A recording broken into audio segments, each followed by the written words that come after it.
this is Pat McDonald, your host for Vote for Vermont, where our tagline is listening beyond the sound bites. Guy Paige is joining me today as a co-host. Guy, thank you for coming. Glad to be here, Pat. Very nice. He's bailing us out because the boys, Ben and Eric, are home in quarantine because where they traveled to. And our guest tonight is JT Dodge, I corrected myself, thank you. JT Dodge, who's running for the state senate in Caledonia County, and he is a libertarian, and welcome. Thank you. I'll probably do that more than once, and I apologize. That's okay, as long as you get the initials in there, I'm perfectly happy. Exactly, thank you. We've known each other for a while, and I keep making the same mistake, I apologize. You're not alone. But anyway, could you talk a little bit about yourself? And then I'd like you to talk about the Libertarian Party, which we were just talking about before the show, what its core values are and stuff. But first, a little bit about you. Okay. So I'm John Thomas Michael Dodge. My mother and my friends all call me JT. Yep. So I'll be on the ballot as JT Dodge in Caledonia District. I was born in Newport, Vermont, and raised in Island Pond. Good place to be raised. We love Island Pond. I do too. Very nice. Currently my family lives in Newbury. So we're just, just south of Wells River. We're in that area. Right. We're pretty rural, very rural, and I enjoy it that way. Yeah. So a little bit about myself. So in my past, I'm a systems engineer at a large company. I work outside of the state. Right. I'd work inside the state if there was an opportunity for me. So I work outside the state for a large company as a systems engineer, that's IT. And my wife and I both have small businesses, online small businesses, which we are definitely, it's a benefit to us to have those small businesses, and we have them because we have internet connections. So that's really great. You're lucky. We are lucky enough to have an internet connection, unlike a lot of the folks in my district. For sure. So some of the experiences that I've had, this year I felt lucky enough to be a delegate alternative, a national delegate alternate for the Libertarian Party. So I got to vote on some things I got to see how things work on a kind of broader level. Right. That's not really my concern here, though. My concern here is 100% local to my district. And so there'll be a lot of conversations that come up about national issues, and I'm going to try to draw folks back down to my district level. So again, back to some experiences. So I was on the school board for a period of time in Newbury, and in the town of Newbury's 250th anniversary, I was the president of the Historical Society. Nice. And and I felt a huge honor in that. Yeah, absolutely. And Newbury has an amazing history. Great. I currently do hold a position in the Libertarian Party here in Vermont. I am, for the most part, though, in the groups that I've stood up, considering, say, the No Carbon Tax Vermont group. Right, oh my God, you were very active in that. Yes, and that's still going on.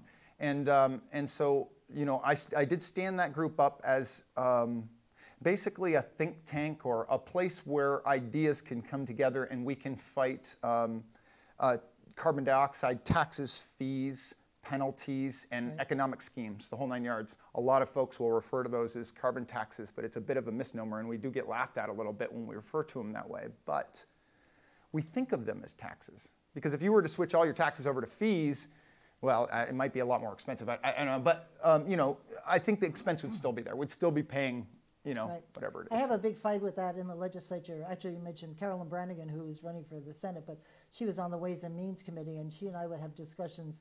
If you raise fees on registration and DMV, you're pretty much hitting everybody, and that sounds like a tax to me. But it's a tax when you don't have any choice. Right, exactly. Try not driving legally.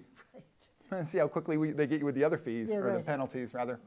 So don't pay the fee, you get the penalty. What I am doing now, though, is I'm running for the state senate in my district for a very specific reason. So I have some priorities, and I know that you want to get to those. Right. But the reason why I'm running is I don't hear the bold voices. I don't see the courage in my senators, in both of my senators. I don't see the courage. And what I'm looking for is once in a while, Not just a parade where you're silently walking with the same sign you've been carrying for years, tattered, Right. and who knows what it really says, if it really even applies to the problems that we have today. But I am downright sick of my senators remaining quiet when all this craziness is going on. I mean, these senators, the way I look at it, I may look at it slightly different than others, I don't know. But the way I look at it is the Senate has a bit of a parental role. And the House, they have a lot of great ideas, and that's their mission, is to come up with ideas and bills and solutions. That doesn't make those solutions great. It's got to go in front of the Senate to be approved. My feeling is that with all the crazy bills, in my opinion, crazy bills, outlandish bills, hurtful bills, discompassionate bills, hurtful bills that are coming out of the House, I just would expect my senators to be out there in the media and speaking boldly. Okay. And what I don't want to see them do, and this really comes down to it, is I don't want to see them hiding. I don't want to see them hiding and only showing up when there's a political event, or there's there's an election coming up. Right. You know, I'm sick of that. And a lot has to get done, and there's a big fight in front of us. Right. You know? Yeah, there's a lot of stuff happening next year for sure. There sure is. I'm surprised, at least about one of your senators. I would have thought that he was a little bit more out there, but maybe not. I don't see him. Yeah. And I don't hear him. And you know what I do hear, though, when I ask, it seems like when I ask a simple question, I get a great verbose response, pages and pages of response. I don't know. I think that's a great way to keep people at bay. You know who else does that? Zuckerman. Oh, really? Oh, yeah. If you go back and forth with Zuckerman a little bit, you better be ready to read a novel, because that guy is going to write. That's funny. Yeah. No, they're both very verbose people, and I don't think that's necessarily a negative for the most part, but I think that there's a way that you can drown the issues out with verbosity. Right. Just going on too long. Bobbing and weaving. Shakespeare said that brevity is the soul of wit. Yeah, there you go. And how about yes or no? Yes or no? Let your yes be yes and your no be no. Someone else very wise said that. Yeah. So if you had to boil it down to a couple key legislative priorities, what would that be? And one of where I want to go with that, JT, is you said there's a bunch of bills coming over the House that are just whack. Like what? Yeah, so the Global Warming Solutions Act. For sure. You know, so that's a big one. I'm spacing the bill name right now, but it's the Act 250 bill. Yes. So there's an Act 250 bill that's looking for some updates. Yep. Sure. Both of these bills are pretty hurtful to Vermonters. And from one perspective, the Act 250 is already quite cumbersome, okay? And if we continue seeing it as our project to add more and more regulation to it, think about what COVID-19 and what the direction of our legislature has brought us to up until now. We're in a lot of debt. We've got a lot of problems, financial problems. And if we are not relieving our businesses of some regulation, I don't know what's going to happen. Yeah. And that We're gonna bill lose allows businesses. Vermonters to sue the government. That I It have does. never heard of that at all. That's right. You're not allowed to sue. Why would you open that door? And to make us do stuff, I get it. We don't sometimes deliver on what we promised. But to allow them to sue us is just, that's just wrong. Just wrong. And not only is it allowing them to sue the state, which let's just all kind of take a moment and know that that leads to higher taxes. So if we encourage that, I mean, what we're saying is, if you don't take this step that's going to lead to massive, higher, ever-growing taxes, then we're going to allow you to be sued so you can just be under the gun of ever-rising taxes. It's like a no-win situation, and it's not right. It's not fair. Do you know Act 250, they worked on that for 2 years. Yep. This is the result of 2 years of study and manipulating and working, and that's what we wound up with, was the current Act Now, 250 bill. the deal with that now is that Chris Bray said, you know, Senator Chris Bray from Madison County said, there are black holes in this universe, and Act 250 is one of them. Yeah, for sure. So that's not going anywhere this year. Right. Thank heavens, because they're in Zoom and everything. They can't talk about a complicated issue. They really said they only came back just to pass a budget. Right. But you can be sure that in January, this will be coming back up again. Yeah. And, Well- and That's right. one of the most frustrating things for me on all of that is there's a part of Act 250 of the streamlining urban development. In practical terms, what that is going to mean is that businesses and municipalities will get a pass on septic overflow, on Oh, sewers right, being right. dumped into Lake Champlain, Right. which is already happening in a big way right now. Yeah, Burlington, And this Montpelier. Act 250 reform to help our environment basically says you can keep on doing that as long as you have some sort of plan to maybe mitigate it down the road. And so I'm thinking, and even like people like James Ellers, who's a very strong environmentalist, water quality person, is saying Act 250 right now is a crazy idea because of, for that reason, or many other reasons that you and I, JT, I think would agree on. But even the people on sort of the left, the environmental left, are saying this bill is nuts. Yeah. And you know, we've had business people on here talk about Act 250, and they say they just want to, I forget the word that they would use, but some consistency. They know when they go into a project, they're going to have to pay and do X. But in Act 250, every step gets challenged, and you may have to go this way, that way, and nothing's consistent or direct. Or clear, or Yeah, right, understandable, right. or somebody asks a quick question, hey, can I do this? Right. Who knows? How much is it going to cost me to find out? Right. Yep. You And know? that the businesses are begging for that. They just want, they don't particularly care all the just make it consistent and clear. If it's clear in every state around us, why Right. would they do business here? Right, exactly. You know? Exactly. So, do you have other priorities? Or I think the other priorities. Yeah, okay. yeah, I do. I bet you do. Go ahead. Well, for one, so for starters, I think we've already covered that I feel like we're overtaxed, Right. and I know that we have a lot of debt that's about to hit, and so we're going to have to take some steps, and so it's a good question to what steps one would take when we're about to be hit with so much Right. tax burden, Right. and my feeling is, see, this is where we start to look at the difference between tax and charity, okay? When the government needs more money, they feel like they've got some good ideas, they're going to try to finance that. And our state tends to lean directly back at the taxpayers. Right. And now, this is only sustainable for so long, you know, and we have a pretty small population here. So my feelings is that we should start thinking about basically all new bills. We should sit back and we should consider the first question: how is this thing financed? And if the idea is that we're going to finance it through taxes, the answer is no. Right. And if the idea is we're going to finance it through free market ideas, the answer is heck yes, because you know, free market ideas are going to create competition. Competition is going to create more business. More business is going to employ more workers. You know, and so that's just the direction that we have to go, because we really have no choice. We could continue doing what we're doing, and I wonder if we're going to. I wonder if when we go into November, if after November, if we're going to have the same Burlington legislators able to push the entire state in one direction or the other. So, you know, as far as tax, that's where I stand on taxes.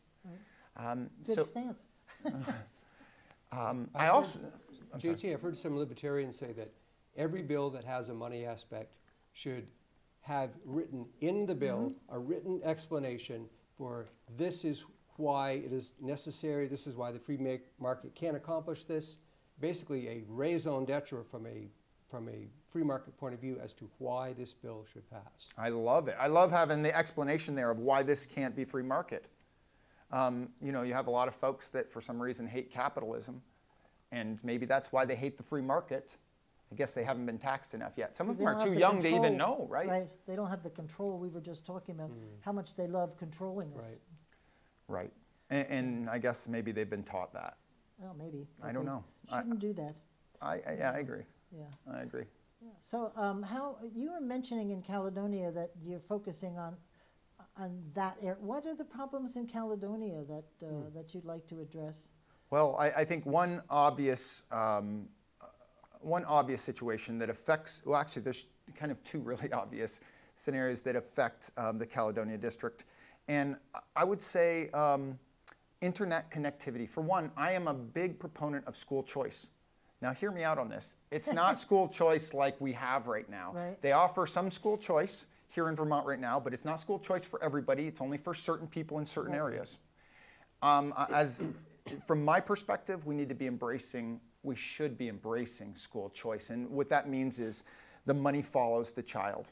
The money follows the child, and the parents know best for their children. They know best what the child's educational needs and challenges are. Right. They know better than anybody else. They know that little individual better than anybody else, and that's how I feel about my children. Yeah. Wow, are you ever challenging the system? I am. I mean, the education of the whole thing is John Dewey, society knows best, push the parents aside. Yes. Wow. Well, Yeah. that's what everybody's talking about, local control. Local control means parents are in control, one would hope. But sadly, I must say, every time I've been to a school board meeting, very few people show up. Except on Act 46, then they showed up. They came out of the woodwork for that. Right. But normally when there's a school board meeting, they're not there. But Campaign for Vermont has always supported school choice, always. So, Oh, that's wonderful. So we've got your back on that one, and the money should follow the kid. The money should follow the kid, and just so you know, to put it out there that my money is where my mouth is. I homeschool. My wife and I homeschool our two I children. remember that discussion. That's great. Wow. Yep, we do, and we pay our taxes. Yeah. And so we pay our school taxes, but we know that goes to the school, that goes to the roads. We haven't come up with a different solution yet. Right. And we haven't changed things at all. We haven't even decided to take a look in a different direction. I'm just asking, like right now, when everything is so financially difficult, that Right. maybe we start looking at some solutions that maybe in the past weren't attractive. But I surmise that some of these I ideas are used going to to be hate, attractive. we tried that once, so it doesn't work, so they dismiss it. But maybe it's a good time, like you said. Maybe it's the right time. Do your kids participate in group events at the school for socialization and that sort of thing? Well, we have the ability to do that. Yeah. And we have some homeschooling groups that we Oh, are okay, involved in. Great. And so we do a lot of things like that. And there are a lot of the children that go to public government school that we also have over at our house. Oh, And, you know, so my right. son has the same old Yeah. friends he always has. But we're rural. We're very rural. So it's not like, I mean, I was raised in Island Pond, but I had kids living on my street. My children live on a street where there aren't children for a couple of miles. Yeah. Oh, wow. You know. Yeah. Well, so that's important to kids, and that's the one thing I always worry about with homeschooling, that you still have to have that group, whether it be Well, play or whatever. Most homeschoolers now have sort of these large extended groups. Well, that's what I that, think. that don't have the downside of riding on a bus with a bully who beats you bloody. Right. But you do have a lot of kids around you and things to do and different teachers as well. Right. Not every homeschool is like that, but a lot of them. Yeah. That's great. Yeah, Good no, for I definitely see it that way. My kids, I think that they very much enjoy, I think they get more out of, well, let me just tell you a little bit why I decided to homeschool in the first place. Sure. So, two children, one remained in school, in public school, and we pulled one out. Well, my son has health issues, so he's got medical issues.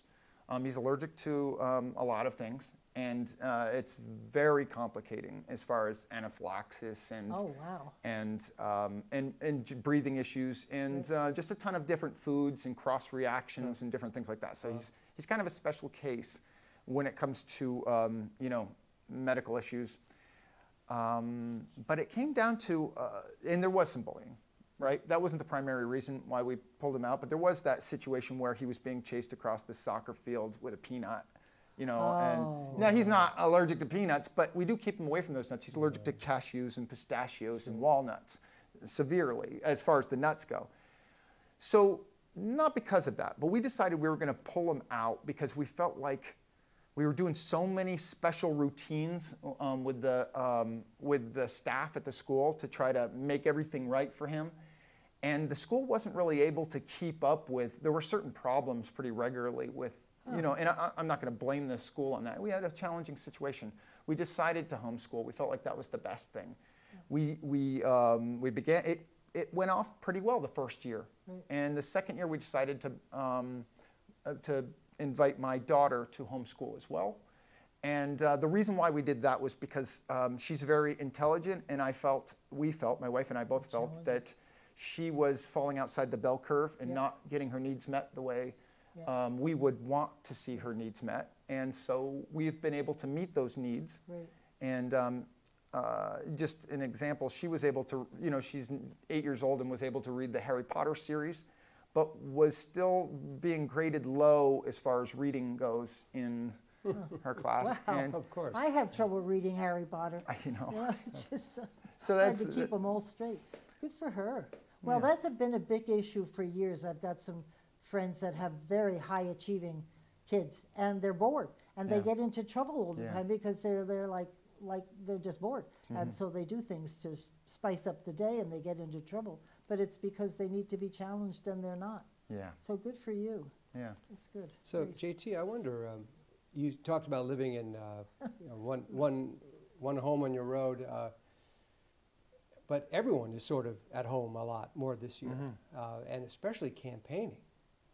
How do you, in this sort of time of seclusion and COVID, how do you go about campaigning? Well, I've been thinking about this for a couple of years now. And so I've had the no carbon tax group, as I mentioned, right? Yep. So that's an avenue, and there are plenty of people in that group that are also in the Caledonia district. And I rarely mention my political my political goals or anything that don't have directly to do with the carbon tax in those groups. But I do occasionally mention that I'm running, and I allow other people to kind of chime in. So what I'm doing is I'm utilizing the groups that I admin and that I'm connected to. And so I've been out on the street waving pretty regularly and posting to Instagram and Facebook and trying to get the social media pieces out there with, a lot of folks don't get how Instagram works, but having the hashtags in place and stuff so everybody can see it. Yeah. So it's a matter of looking present, appearing visible, being present, being visible. And I've also considered, and I know others are doing it, I've considered knocking on doors. I know a lot of folks they're leaning a little bit more to the one side or the other with whether they would do that or not. My feeling is, and I hope that anybody that sees me knock on the door recognizes that I will be masked up and I will step quite a bit. I'll probably step back 10 to 12 feet to give people a comfort level. Yeah. And I would like to knock on your door and talk to you. We just interviewed another candidate from the Rutland-Bennington area, and she just started, and I said, what was the reaction? She said she was really well received because that's something we're used to. Right. I haven't heard from anybody, gotten any mails or anything. It's like the election's not happening. I know. No signs. I know. No nothing. I'm just like, hello, where are you all? And think about this. That's going to hurt us because, in my opinion, there are plenty of incumbents out there that shouldn't remain. Yeah, right. And this benefits the incumbents. Right. For sure, they always elect incumbents here. Yeah, but the status quo. You've got some nice towns there, like Island Pond, and you've got a couple where you could really interact with people. Yeah.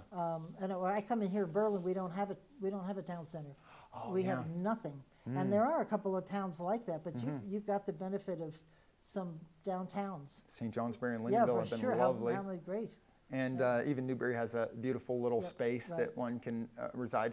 I did stand in East Topsham last night, and I wondered how effective I was really being. My thinking is that I need to be in.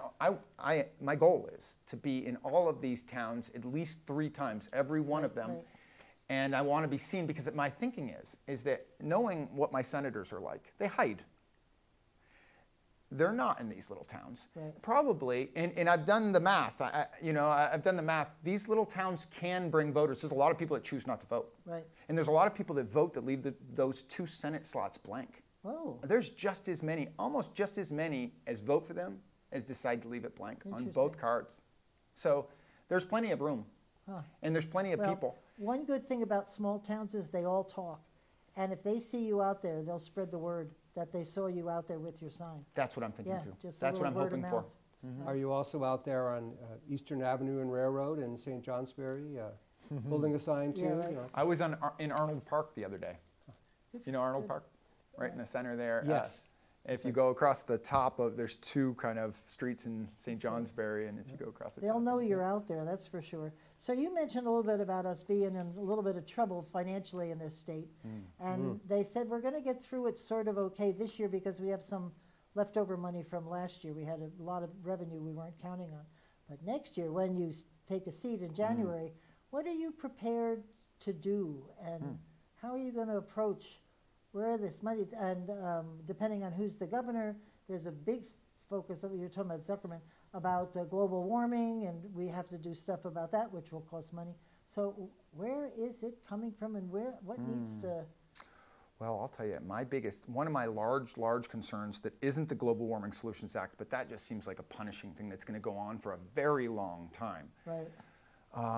I'm concerned with the unfunded pension debt. Oh, for sure, yeah, for sure. We've had many shows on that, yeah. 4.5 billion, hello. Yeah, Yeah. and you know, recently I read in VT Digger that right now we're pulling, what, 200 million from the general fund, and by 2030 we'll be pulling 350 Right million off the from top. yeah, right off the top, the unfunded, not the funded. And so that's the key piece here, is that you think, you're funding the pensions. No, you're making up the. But this is the unfunded. So I do have an approach for that, and I don't know how well received I'll be. I bet you that there are going to be some brave souls that are willing to stand with me. Yeah. And the idea is this. So let me steer the ship over in the direction of Jane Kitchell. I also read recently in VT Digger that Jane Kitchell regularly brings up the topic of unfunded pension debt to the Senate. I was reading that another senator had mentioned it. Yeah, I know, good for her. And all these years this has been going on. But you know what that other senator said when they quoted that she does this? Is that she never offers a solution. She doesn't offer a solution. Yes, it's easy to point at the bill. We've all been doing that. Right. And Jane Kitchell is a talented actuary or accountant or whatever it is that her skill is there. I can't out-accountant her, and that's not my mission. All I'm saying is any accountant would know what the answer is. It's just a matter of being bold. And it's not an easy answer, and it's not an easy conversation, but we have to really look at, we got to not look just at the pension debt. We got to look at how we're creating additional debt that we cannot pay and have no hope in paying in the long run. We have to look at pensions, and we have to have those discussions, and I am willing to have those discussions. Okay, drop the other shoe. What would you do? What's your solution for fixing the pension? What would you do? What would I do? I would, first of all, I think that the conversation has to begin, and so I'm willing to start the conversation. Yeah. And the ideas that I would strike forward is that we have a small population and we don't have the money. We simply just don't have the money. Right. And you know, when I look at, now I know everybody that has a pension isn't unionized, but I know that the unionized folks are 11%. Right. When I think about how large the Burlington area is in relation to my Northeast Kingdom over here, I think of that 11% largely residing over in that general direction. Okay. My thinking is that we need to have the conversation about other solutions other than pensions. Straight up, we need to start. And I know that probably goes down a road of dialing it down. Like, let's dial down what we can commit to. Let's dial it back to what we can actually commit to. But look, what can we really commit to when we have this much unfunded debt? Right. And it's not the teacher's fault, and it's not the state workers' fault. It's the state's fault. For about 10 years, every Democrat, Republican, they've all, and the legislature. Nobody thinks of the legislature approves this stuff, so it's the whole gang. Yeah, and they're not taking it up again. They're not looking it directly in the eye again. Is address the other monies that we owe, and then we'd have more money to pay down the pension if we didn't have other stuff. Because yes, that's exactly what I'm saying, is that we can't continue to commit ourselves to something that we can't pay for. I mean, agree with that. In my family, I have to have a budget, and in my state family, we have to have a budget. Because even nobody mentions Lake Champlain. That's a huge liability, because one of these days the EPA has threatened to come in, do the work, and charge us, and then we'd have no say, and they're going to fix that lake come hell or high water. No, the latest with that is that the state of Vermont basically knuckled under to the EPA a few days ago and said, okay, we'll do the 3-acre runoff rule. which is basically if you have 3 acres of Right. non-permeable, you need to get a plan, you need to implement, and you need to pay for that plan over the next few years. Yeah, we'll give you a little bit of funding money, but basically, you're on the hook. And Rutland County was saying $300 million for starters, for that added money that we're going to need to find Does that to fix apply our to problems. people that have like 24 acres and live in Berlin? It applies to Just asking. if you have 3 acres, and Yeah. it doesn't matter if you're a homeowner, a Right. nonprofit, a business, a school, it doesn't matter. If you have 3 acres of non-permeable, that is a roof, a driveway, a parking lot, Oh. whatever, Okay, then you are on the hook Okay. to develop a runoff management plan That's not that me. will mediate that problem and pay for it, of course. but the towns can flush their garbage down the, Oh, yes. yes. That's I'm fine. Just checking. Just want to make sure it's Yeah. fair and Yeah. equitable.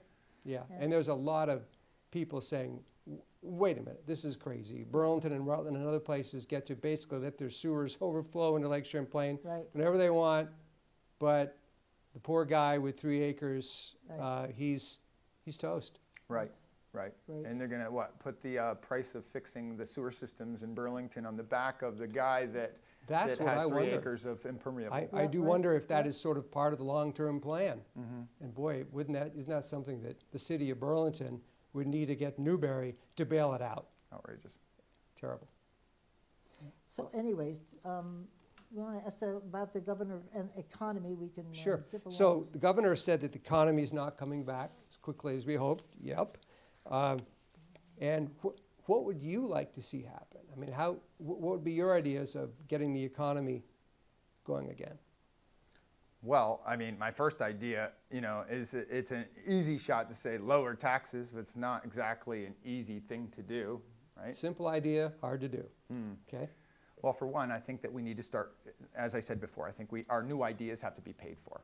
I don't think that we can afford to continue down the road of ideas that aren't paid for or are paid for by the taxpayer.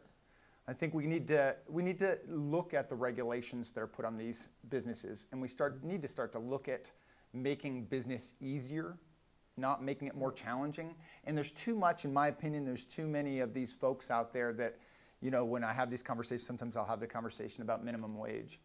And so, there's a lot of these folks that will step up and say, if you can't afford to pay $15 an hour to your employees, you don't deserve to be in business. And I get the Wow. feeling that these are folks that don't understand how the economy works, and they don't understand how business works, Yep. and they don't understand how the American dream works. Yeah. So there's a whole bunch of things they don't understand. And for one, every business starts with very little and builds up. If it's lucky, and very few are, it builds up to something more successful. Currently, my wife and I have 2 small businesses where we don't employ others because we're not at that level where we can afford to employ others. But the state does not make that easier. The state doesn't make it easier to employ others when they put regulations in saying you can only employ somebody if you give them $15 an hour. Right. Now, that sounds kind of cold. Why wouldn't you want your people to make $15 an hour? I don't want people to make $15 an hour. I want people to make a lot more than $15 an hour. And skills are the path to that. So, rather than promising a bunch of money, what are you going to, every time you get a raise, it's going to be when they raise the minimum wage, to $16 next Right, time or exactly. $17? And meanwhile, you're going to be still living in poverty. Yep. So my feeling is that, everybody needs a path to skills. And the more skills we have, right, the more prosperous we're going to be. Right. On an individual level, we're going to be prosperous, and on a state level. I agree. I love, when you said skills, I'm very supportive of tech ed. And I think instead of pushing a diploma from a college, there's nothing wrong with going to a 2-year tech ed. I mean, everything is better. It's 2 years. You graduate knowing that you're going to get 60, 70, 80,000 a year from whatever you've selected. And usually it's a business that never goes out, like plumbing. We all need that plumbing in the house. And you don't have a high loan, like some of these kids graduate $100,000 loan. Who the heck can pay that back? Well, So let I'm me big tell you. on tech ed. Yeah. Let me tell you a little bit about my experience with that. I went to North Country Union High School. Are you familiar with it? Yes, I am. It's a large union high school Yep, up in the Northeast right. Kingdom. I didn't make it very far in North Country Union High School. I got kicked out when I was a sophomore. So that's interesting, right? What'd you We're do? not going to pursue that. We're just going to What'd you move do? on. It was more what I didn't do. I just Okay. I wasn't the student that was sitting still doing what he's supposed to do, Ah. bringing the homework in. Yeah. I wasn't that guy. Okay. So Yeah. why do I tell you that? Well, I tell you that because what I did was that week I went down and I got my GED. And listen, I'm not trying to compare myself with the lofty people, with Jane Kitchell and, Yeah. and Joe Benning, a fancy lawyer, and Jane Kitchell, a fancy actuary, whatever. Wait a minute. You're an IT systems engineer, Yeah, JT. really, that that ain't sounds bad. pretty Well, let me good. tell you how I got there. Okay. So I 2 weeks after I got kicked out, I went down and I had to work pretty hard at it, but I got through my GED that year. And at the time, I didn't realize that other people might have looked down on the GED. I thought that it was a success. Yeah. And a couple of years later, I decided that I wanted to go to college, and I did. There wasn't really anything extra special. I just had to pass an exam to get into college. And that was Burlington College, is where I got my start at. Ah, And so I began going to college, and I still, for a while there, felt like I was somebody who was going to walk in the door at any minute and be like, hey, wait a second, what are you You don't doing belong here? here. Come on. But that never happened. And then I transferred to another school, and eventually I was working on my master's degree in acupuncture and Chinese Wow. medicine. Now, what I got out of my, my schooling is, like you said, I got a ton of debt. And I never really did put together enough money to hang a shingle and do that sort of thing. So let me just take it a step further. I ended up having to drop out of my master's degree because I was financially stuck. And I could, and it only took one stuck to keep me from being able to afford to go that very next Right, semester. right. And then I just couldn't. And so I had to pull all my pieces back together, and I headed back to Vermont, and I went back to Vermont. And there I was for a couple of years trying to work, doing what I could do. I Right. met my wife online. oh, cool. Yeah, I was chatting with my sister, and she left, and my wife showed up, and so, Cool. so we had a child, and I recall that first year when he turned 1, I had I think I know where this is going. Go ahead. maybe I had a little bit of shame and a little bit of just I was really uncomfortable with what my skill level was at. I was looking in the newspaper, and certainly there was nothing there that I could point a finger at and I could say, this is for me. And what I did was I selected to go get certified as a Microsoft systems engineer. And it was not an easy thing. It was one of the hardest things I have ever done. And it was multiple tests, and they were very difficult. I got certified in 3 things that week. So I went in and tested and tested and tested. And in the past 11 to 12 years, I have been a systems engineer, and I worked for National Life for a bunch of years. Great. Okay. And now I have a job based on skills, and it's based on I can make more money than the average Vermonter. I can make more money than the average Vermonter, and I couldn't before. I couldn't even make minimum wage before. I was working for my my father-in-law's nephew, shovel and stone for his company in the meantime. But then, you know, when my son's first birthday came along, it was like, you know, I got to do something. This has what to I was change. thinking. Right. What are my Yeah. kids going to Yeah. do if I can't offer them anything? And now For you. we've got 10 acres in Newbury. We've got a little house. It's modest. It's a little cape. It's not fancy, but it's ours. Right. And my kids, they don't have any, they really don't have needs. I mean, they've got the needs that they have, but they're met. Wow. And I'm super proud. I would think you should be. I'm just proud listening to you. Good Thanks. for you. Well, Thank you. because people don't pick themselves up. There's opportunities everywhere. There if absolutely if is. they just take advantage of it. And there's a job for everyone. I was talking to my grandson. Our thing was the more you learn, the more opportunities you have. That's my, so learn, you know, suck it up and like a sponge, and then go decide what's good for you. And Yeah. I'm guessing, good for you. JT, that you weren't doing drugs and you weren't substance addicted during all of this process.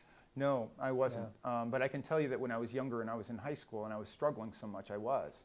You know, I was goofing around with all the wrong people Like when it us. comes down to it. Yeah. And, you know, I had some regrets for a little while after that because I thought maybe I had hurt my chances at a good life.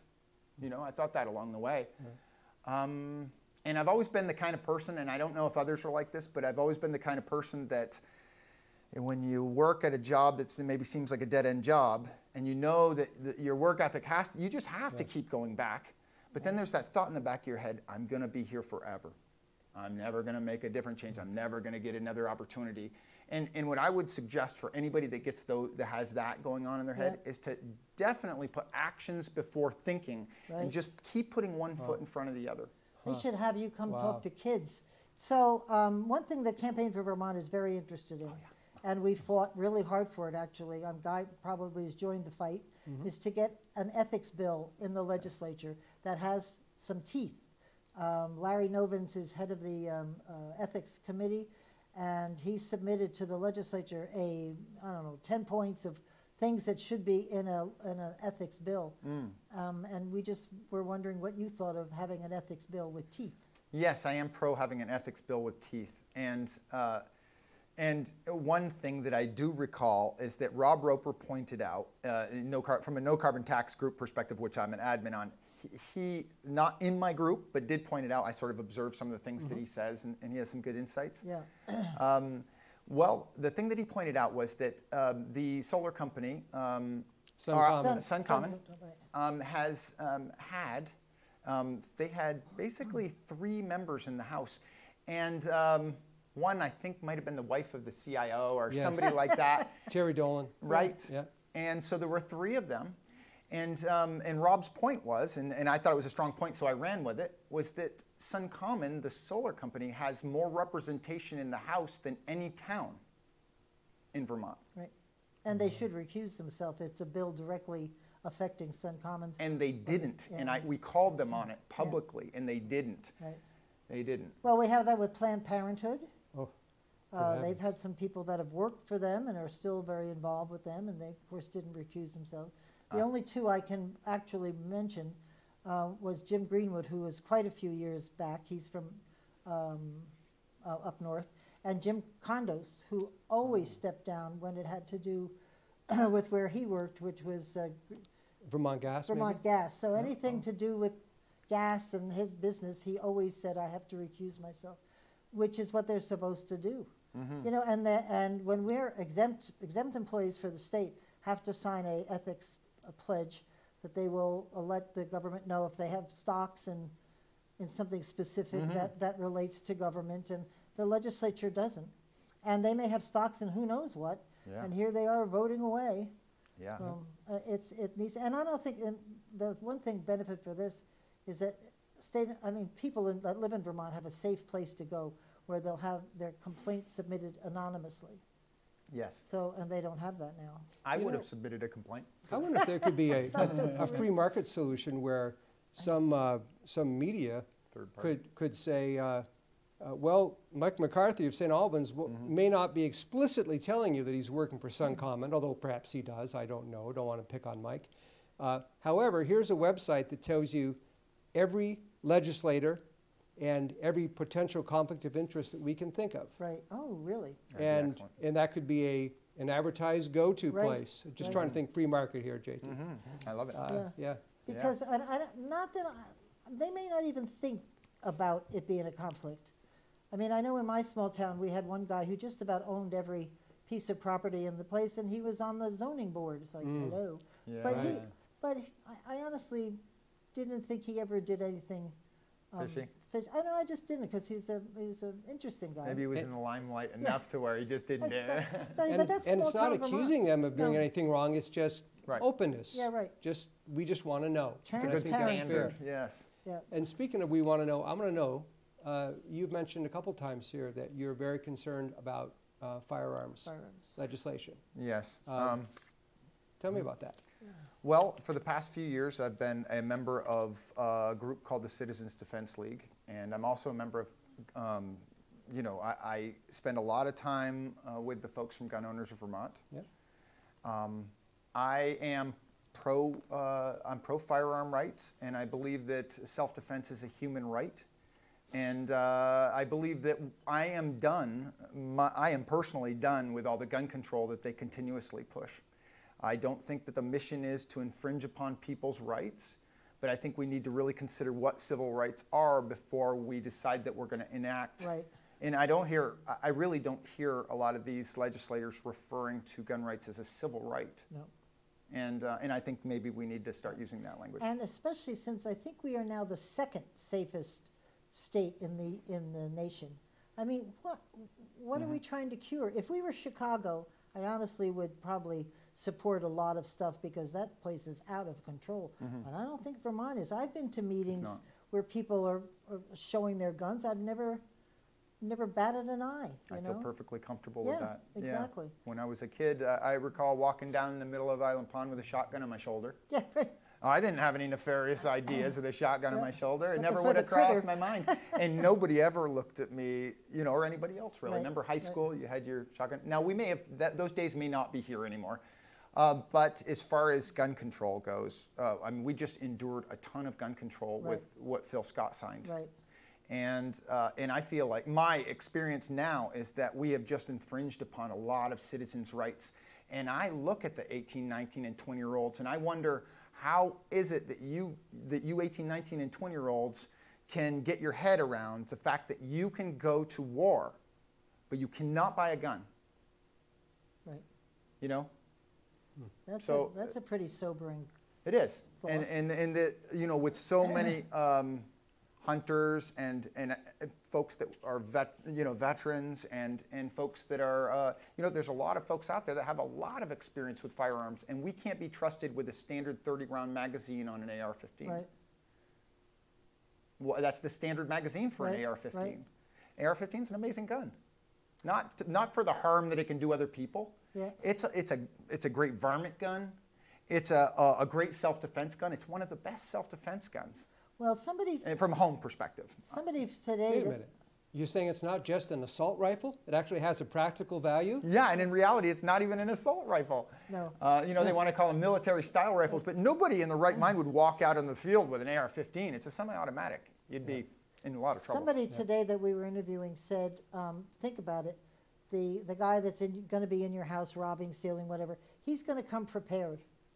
And you're going to be there with your 5-cylinder, and after you shoot the 5, he's got another 15 left. Right, right. And I never thought of that, and I'm like, whoa. Yeah. Yeah, or even worse. I've just got a 5-cylinder. Well, that's still Good pretty shot. good. Well, at least That's I have like a shot at it. But if I miss him 5 times, he's got the 15. Well, it's like a full house. You've got instead of a pair of 2s, which Right. is what I've got, which is nothing. Right. You've got a full house, but that guy's bringing 4 aces. Exactly. Right. Well, and let me mention something. You know, a few years ago, middle of winter, about 11:30 at night, my wife and I were in bed sleeping, or trying to get to sleep, and bang, bang, bang on the door. Oh boy. I went to the door, and you know, in retrospect, I remembered the Dartmouth Hitchcock teachers that got killed by those 2 young men that are still in jail today. Well, bang, bang, bang, and there's a young lady crying on the other side of the door. And I'm going, who is it? I didn't just open the door. I went and I got my firearm. I got back to the door, like, what's the problem? This is what I'm hearing on the other side of the door. In the middle of a snowstorm at night, my boyfriend shot a gun over my head while I was sleeping, and he shot it again and is chasing me down the street right now. Oh, my gosh. Right? And we're rural. We're very rural. And I opened up the door and grabbed her and pulled her in. And, you know, I have all these thoughts now, wondering, like, if that could have been a bad situation. You know, but what was I going to do? I couldn't keep the door shut. Right. You know, I obviously would help somebody just like anybody else would. So I got my family down in the basement. I told them to go down the basement. We shut the lights off. I got my Carhartts on and my rifle, and I headed outside into the snow and hid in the woods waiting at my driveway because she said he had a .45, and that's a large gun, and he could have shot from the house. So it just goes to show you, and let me just point out that the police were called immediately, and they were not there for an hour and a half because budget cuts. Budget cuts took the state police out of Bradford and put them in St. Johnsbury. Now, like I said, again, we're very rural. These police officers don't know our area. Right. So they can't get there that quickly. So you need the firearm. Yes. All right, so. Obviously, everything was okay. Yep. The young man never came down. I'm so grateful he never came down my driveway, because I certainly wouldn't have been, I never want to have to shoot somebody. Right. I wasn't planning on it, but I was willing to. Because I was thinking that as she's running in the snow, she's not hiding the footprints. So Right. it was probably That's direct right. to your house. They were. Yeah. They absolutely were. And I don't know how he didn't just walk right down my driveway, Right. but it turns out he started doing circles around the neighbor's house further down. So he good. might have thought that she was in there. Well, 'cause And she invited him in the house, not knowing. He knocked. She opened up the door. So, you know, you never know who You you're never dealing know. with You never in the know. middle of the night. But my point just being that firearms save lives. Right. And in this case, they didn't save a life per se, They but they prevented could it. have. They Yes, very they well could could have. have. And Yeah. it made my family a lot more secure knowing that I was out there ready. well, thank you for that. Wow. I'm not sure how many people would go to that extent, but I think they would call 911 for sure. But Well- I just kept thinking about how thin the walls were and Right. how, you know, the 45. Yeah, right through. And that's why they were in the basement. I was worried he was going to kick my door in. But that didn't happen, so, Right. you know. Good, be ready. Well, I must say, we've taken, Guy was at one of the gatherings, interviewing us, doing a story, and we've learned so much stuff about when it's permissible to shoot, because we don't have the castle doctrine here, Yes. and so you have to be very careful, because you could wind up getting into trouble. They could arrest you, and the guy with your TV is home free. And your life is ruined. Yeah, exactly. So have you guys ever fought to get the castle doctrine in here, or is that a lost cause with this group? Well, I've spoken with some folks over at Gun Owners Vermont, Eddie Cutler, and some others, and their feeling is that the laws that are in effect right now, the case law that's in effect right now, which I can't really quote, Okay. is solid enough to where we don't actually need castle doctrine. Oh, really? Okay. Yeah, and, I mean, there's some laws that they turned on in Florida a while back that made it so you didn't have to run.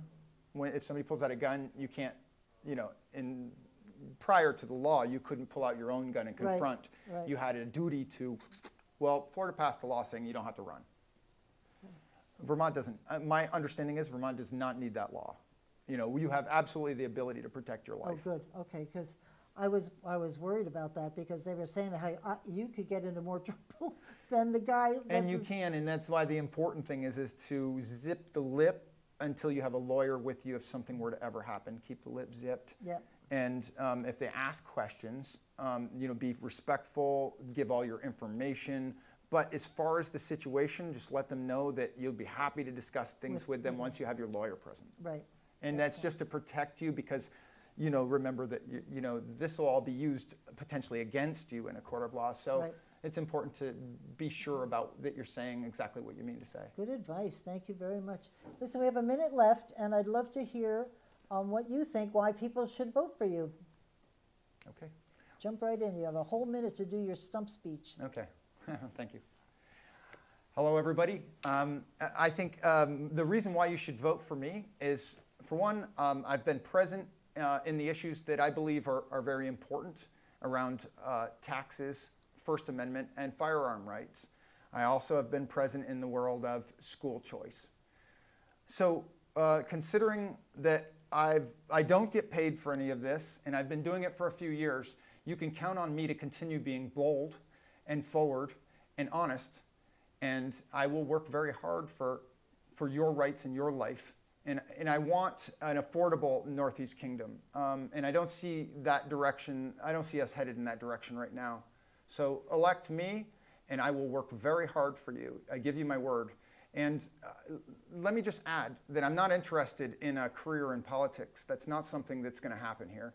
I have a lot of goals, personal goals, but what I'd like to do is remain in this office for at least 2 years, and I'd like my ideas and this voice to be heard, and I'm sure it will, because I believe that my voice is bold.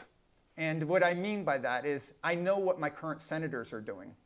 and it's not bold. They're hiding. So I believe that my bold voice will be heard, and I believe that you will see me out there waving and knocking on doors, and I just hope that you'll give me the opportunity and vote for me in September and November. Thank you. Excellent. Thank you very much. Ambitious. That is a good thing. Get out there and shake hands. We thank you, TJ, for coming. Thank you, Guy, for helping, and thank you for tuning in. We'll see you next week, and in the meantime, keep listening beyond the sound bites.